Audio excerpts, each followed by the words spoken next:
Hello students, welcome to online video lecture series conducted by Pradhyapak B.V.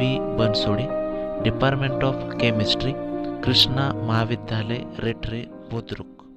In today's lecture, we see the topic number 15, Introduction of Polymer Chemistry, in which we have to see the first point is that introduction of polymers.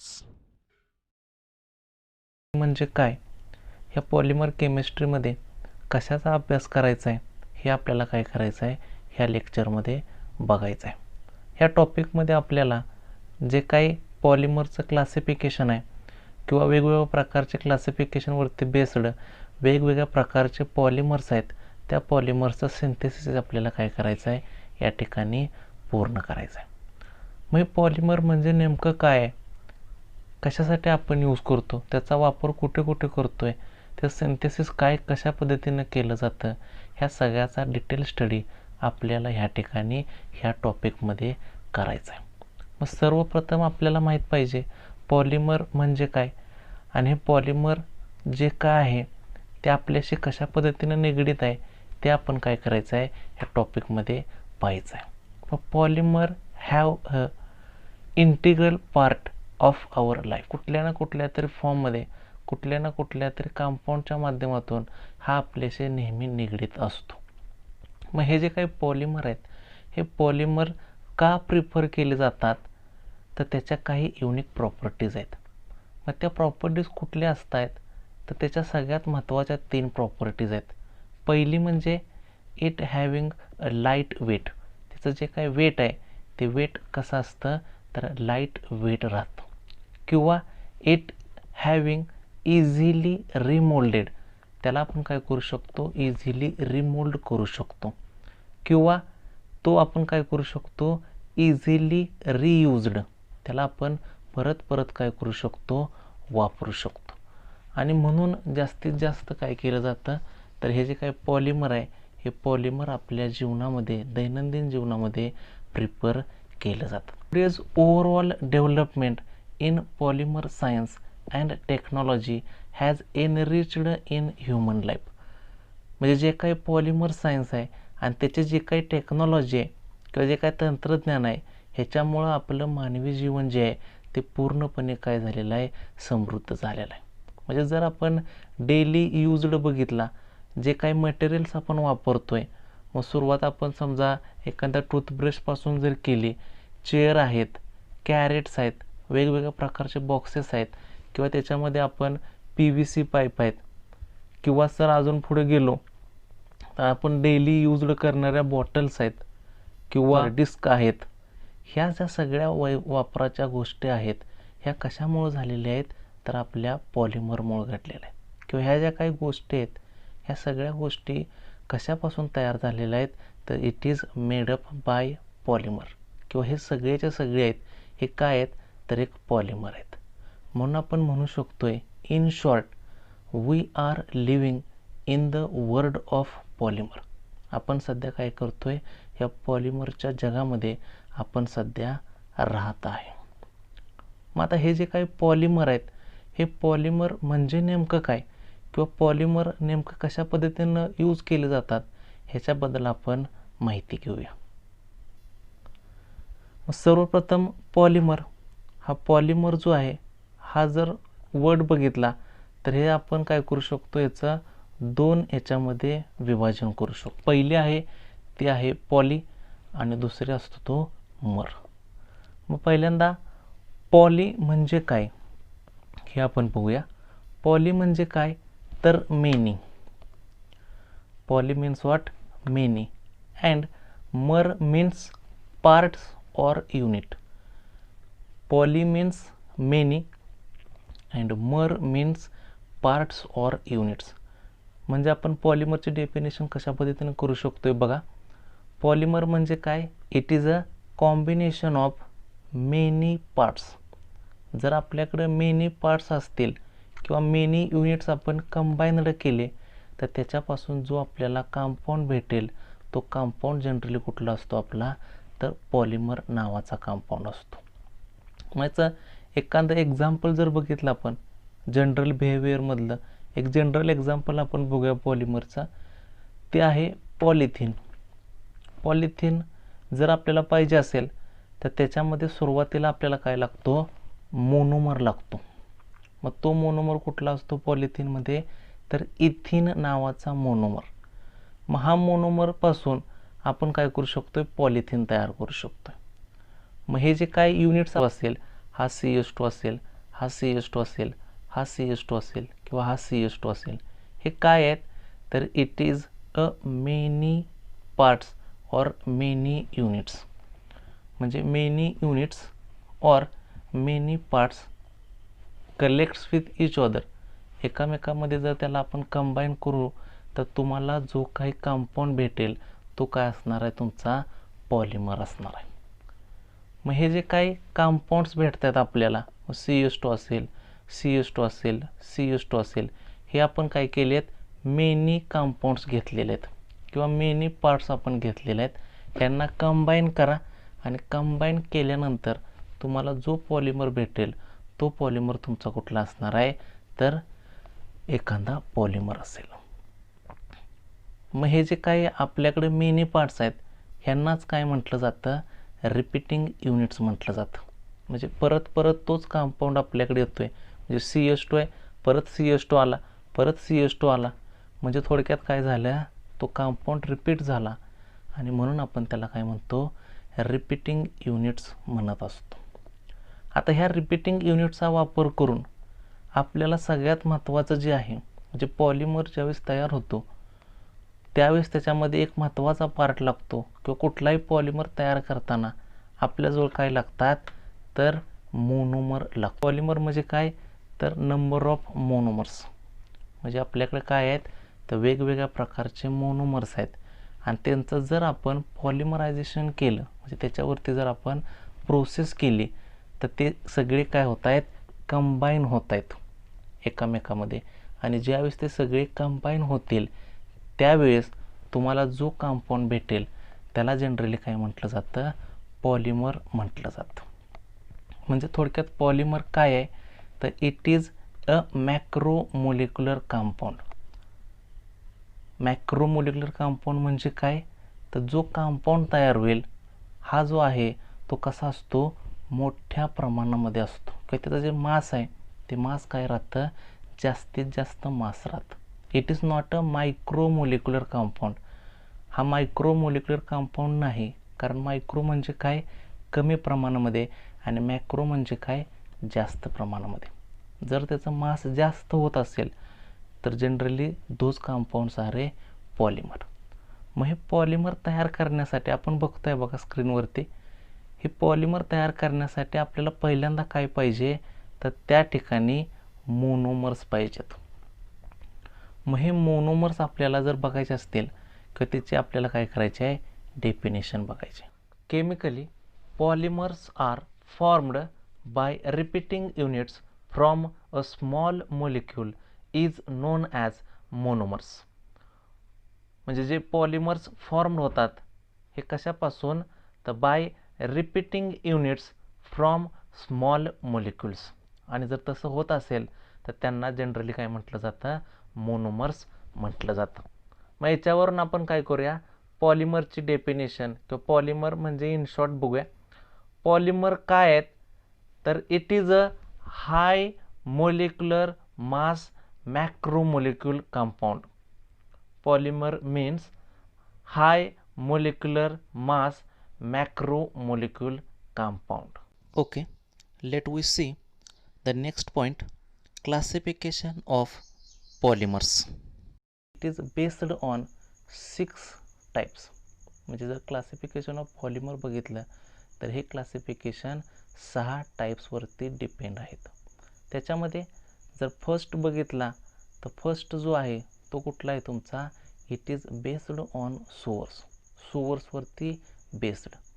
दुसरा जर बघितला तर तो असतो तुमचा based on स्ट्रक्चरवरती based. Third जर बघितला तर तो असतो आपला बेस्ड ऑन इंटरमोलिक्युलर फोर्सेस. म्हणजे इंटरमोलिक्युलर फोर्सेसवरती बेस्ड आपण तो मेन्शन करतो. चौथा जो टाईप आहे क्लासिफिकेशनचा तो आहे it is based on mode of polymerisation. म्हणजे पॉलिमरायझेशन कोणत्या प्रकारचं आहे त्याच्यावरून आपण त्यांचं क्लासिफिकेशन करतो. Fifth classification is based on number of monomers. म्हणजे त्याच्याकडे मोनोमर्स किती आहेत त्याच्यावरून आपण त्याला काय करतो क्लासिफाय करतो. आणि शेवटी last classification is based on biodegradability property. In this way we have to classify the polymers. These 6 types we have to see one by one. हे जे टाईप्स आहेत हे आपण काय करूया वन बाय वन पाहूया. त्याच्यामध्ये फर्स्ट टाईप जो आहे तो it is based on source. तो आहे बेस्ड ऑन सोर्स. म्हणजे नेमकं जर पॉलिमर आपण क्लासिफाय केले तर पहिला टाईप येतो तो असतो आपला बेस्ड ऑन सोर्स. सोर्स कुठल्या प्रकारचे आहेत मग जनरली याच्यामध्ये 3 प्रकारचे सोर्स आहेत. So we have to first mention it. First one is natural polymer. म्हणजे पहिला जो असतो तो आहे नॅचरल पॉलिमर. दुसरा असतो synthetic polymer. Third is semi synthetic polymer. म्हणजे जे काही पहिलं क्लासिफिकेशन आहे बेस्ड ऑन सोर्स हे क्लासिफिकेशनमध्ये 3 टाईप्स आहेत. ते 3 टाईप्स आपण बघतोय. पहिला आहे नॅचरल पॉलिमर, दुसरा असतो सिंथेटिक पॉलिमर आणि तिसरा असतो सेमी सिंथेटिक पॉलिमर. आता हे जे काही 3 टाईप्स आहेत हे आपल्याला काय करायचे आहेत डिटेलमध्ये पाहिजेत. मग त्याच्यामध्ये पहिला टाईप आहे तो पहिला टाईप असतो नॅचरल पॉलिमर. मग पहिला टाईप आपण बघतोय हा आहे नॅचरल पॉलिमर. आता नॅचरल पॉलिमर जर बघायचं असेल तर त्याच्या नावामध्येच आहे किंवा त्याच्या टायटलमध्येच त्याची आयडिया आहे. जो पॉलिमर कुठं भेटणार आहे आपल्याला नेचरमध्ये भेटणार आहे अशा पॉलिमरला काय म्हटलं जातं नॅचरल पॉलिमर म्हटलं जातं. मग आपण त्याची थोडक्यात डेफिनेशन बघूया. नॅचरल पॉलिमर म्हणजे नेमकं काय ते आपल्याला पाहायचं आहे. पण नॅचरल पॉलिमर म्हणजे काय the polymer obtained from natural sources. म्हणजे जो पॉलिमर आपल्याला कुठं भेटतो नॅचरल सोर्समध्ये भेटतो म्हणजे नेचरमध्ये भेटतो. आणि म्हणून अशा प्रकारचा जो पॉलिमर आपण तयार करतो त्या पॉलिमरला म्हटलं जातं natural polymer. For example natural पॉलिमर्समध्ये सिल्क हे आपण काय करू शकतो एक्झाम्पल घेऊ शकतो. आता हे जे काही नॅचरल पॉलिमर्स आहेत हे these are divided by 2 types. म्हणजे हे जे काही कंपाऊंड्स आहेत नॅचरल पॉलिमर्स हे काय होत आहेत 2 टाईप्समध्ये क्लासिफाय केले जातात. पहिला टाईप आहे तो आहे प्लांट पॉलिमर. म्हणजे प्लांट पॉलिमरवरती आपण काय करतो त्याचं क्लासिफिकेशन करतो. आणि दुसरा टाईप असतो त्याच्यामधला तो आहे ॲनिमल पॉलिमर. सेम जसं आपण आत्ता बघितलं नॅचरल पॉलिमरमध्ये त्याच्या नेचरमध्ये ऑप्टेन होणार आहे सेम त्याच पद्धतीने आपण हे सुद्धा एक्सप्लेन करू शकतो. प्लांट पॉलिमर म्हणजे काय जे प्लांटमधून आपल्याला ऑप्टेन होतात अशा पॉलिमरला काय म्हटलं जातं प्लांट पॉलिमर म्हटलं जातं. म्हणजे थोडक्यात आपण काय करू शकतो त्याला mention they obtained from plant. म्हणजे प्लांटमधून आपण ते ऑप्टेन करू शकतो अशा पॉलिमरला काय म्हटलं जातं प्लांट पॉलिमर म्हटलं जातं. फॉर एक्झाम्पल कॉटन असेल लिनन असेल हे जे काही पॉलिमर्स आहेत हे आपण काय करू शकतोय it is obtained from cotton plant or flax plant. म्हणजे कॉटन प्लांट किंवा फ्लॅक्स प्लांटच्या माध्यमातून आपण त्याच्यापासून काय करू शकतोय हे जे पॉलिमर्स आहेत हे तयार करू शकतो. त्याच पद्धतीनं जर आपण दुसरा टाईप बघितला ॲनिमल पॉलिमर जसं आपण याला डिफाईन केलं त्याच पद्धतीने आपण त्यालासुद्धा डिफाईन करू शकतो किंवा एक्सप्लेन करू शकतो. ॲनिमल पॉलिमर म्हणजे काय? They are obtained from animal sources. म्हणजे ॲनिमलच्या सोर्सपासून जो पॉलिमर आपल्याला भेटतो अशा पॉलिमरला काय म्हटलं जातं? ॲनिमल पॉलिमर म्हटलं जातं. फॉर एक्झाम्पल ऊल असेल, हे जे काय ऊल आहे पॉलिमर, हा ऊलसुद्धा एक पॉलिमरचा टाईप आहे. हा ऊल कशापासून तयार केला जातो? तर फ्रॉम हेअर ऑफ शिप. म्हणजे हेअर ऑफ शिपपासून आपल्याला काय भेटतात? तर ऊल नावाचा पॉलिमर भेटतो. किंवा दुसरं एखादं एक्झाम्पल जर बघितलं आपण तर सिल्क आहे. तर silk is obtained from silk worm. म्हणजे सिल्क वॉर्म नावाचं काय ॲनिमल आहे, त्या ॲनिमलपासून आपण काय करू शकतो? सिल्क तयार करू शकतो. म्हणजे अशा पद्धतीनं आपण नॅचरल पॉलिमर त्यांचा आपण काय करू शकतोय? हे दोन टाईप एक्सप्लेन करू शकतो. एक असतो प्लॅन्ट पॉलिमर आणि दुसरा असतो ॲनिमल पॉलिमर. आता हे झाला आपला पहिला पॉईंट, सोर्सवरती बेस्ड. आता आपल्याला दुसरा पॉईंट बघायचा आहे आणि तो दुसरा पॉईंट असतो आपला तर सिंथेटिक पॉलिमर. म्हणजे दुसरा टाईप आपल्याला बघायचा आहे तो आहे सिंथेटिक पॉलिमर. मग सिंथेटिक पॉलिमर म्हणजे नेमकं काय ते आपण बघतोय. तर हे जे सिंथेटिक पॉलिमर आहे हा कसा असतो? These are man made polymer. म्हणजे मनुष्यानं निर्माण केलेला जो पॉलिमर आहे अशा पॉलिमरला काय म्हटलं जातं? तर सिंथेटिक पॉलिमर म्हटलं जातं. म्हणजे जो मॉडिफाईड जो फॉर्म असतो पॉलिमरचा, जो मॅन मेड असतो, अशा जे काही पॉलिमरचं क्लासिफिकेशन आहे त्यांना म्हटलं जातं सिंथेटिक पॉलिमर. आता हे जे काही सिंथेटिक पॉलिमर आहे हे जर आपल्याला तयार करायचं असेल तर आपण कसं तयार करू शकतोय? तर this polymer are artificially prepared by polymerisation of. म्हणजे जर असे जर कंपाऊंड्स आपल्याला तयार करायचे असतील तर आपण त्यांना कसं प्रिपेअर करू शकतो?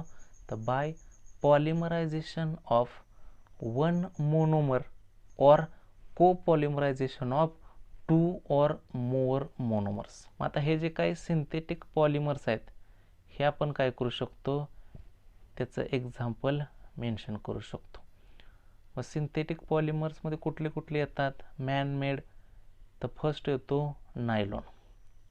आपल्याला माहीतच आहे नायलॉन हा जो कंपाऊंड आहे हा काय होतोय? तर सिंथेटिक पॉलिमरचं काम करत असतो. किंवा हा जो काही पॉलिमर आहे हा मेनली प्रिसाईज केला जातो. It is a synthetic polymer. दुसरा आहे टेरिलिन. हा टेरिलिनसुद्धा काय आपला सिंथेटिक पॉलिमरच आहे. त्यानंतर पुढे गेला तर निओप्रिन आहे. हा निओप्रिनसुद्धा तुमचा काय असतो? सिंथेटिक पॉलिमर असतो. आता हे जे काही सिंथेटिक पॉलिमर्स आहेत हे 3 टाईप्समध्ये काय केले जातात? डिवाइड केले जातात.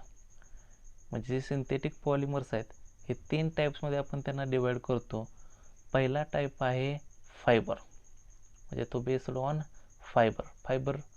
दुसरा असतो तुमचा तर सिंथेटिक रबर. आणि तिसरा असतो प्लॅस्टिक. म्हणजे अशा पद्धतीने आपण त्यांना काय करतो? एक्सप्लेन करतो किंवा त्याच्या ते टाईप्स आहेत ते टाईप आपण काय करतोय? बघत असतो. पहिला असतो फायबर, दुसरा असतो सिंथेटिक रबर आणि तिसरा असतो plastic. In this way we have to classify the synthetic polymer. And last third type is a semi-synthetic polymer. Semi-synthetic polymer म्हणजे काय? तर these are derived from natural polymer. म्हणजे जो नॅचरल पॉलिमर असतो ह्याच्यापासून जो डिराइव्ड केला जातो, थोडासा मॉडिफाईड केला जातो नॅचरल पॉलिमरपासून थोडा वेगळा, त्याला थोडक्यात काय म्हटलं जातं? Semi synthetic polymer. किंवा these are also called as regenerated fibre. किंवा त्याला दुसरं आपण काय म्हणू शकतो? रिजनरेटेड फायबर म्हणू शकतो. फॉर एक्झाम्पल जर त्याचे एक्झाम्पल जर आपल्याला बघायचे असतील तर सेल्युलोज डेरिव्हेटिव्ज आहेत. म्हणजे वेगवेगळ्या प्रकारचे सेल्युलोजचे डेरिव्हेटिव्ज आपण बघू शकतोय. मग त्याच्यामध्ये सेल्युलोज ॲसेटेट रेयॉन असेल, सेल्युलोज नायट्रेट असेल, विस्कोस रेयॉन असेल किंवा क्युप्रो अमोनियम रेयॉन असेल. हे जे काही सेल्युलोजचे डेरिव्हेटिव्ज आहेत ते आपण काय करू शकतो, सेमी सिंथेटिक पॉलिमर्समध्ये एक्झाम्पलच्या स्वरूपामध्ये मेन्शन करू शकतो. मग हे जे काही सेमी सिंथेटिक पॉलिमर्स आहेत ह्यांचा वापर आपण कुठं करू शकतोय ते आपल्याला बघायचं आहे. मग semi synthetic polymers are used in preparation of, म्हणजे आपण काय करू शकतो त्याला, used in preparation of non inflammable photographic films और सिनेमा फिल्म्स किंवा वॉर्निशेस इत्यादीमध्ये आपण त्याला काय करू शकतोय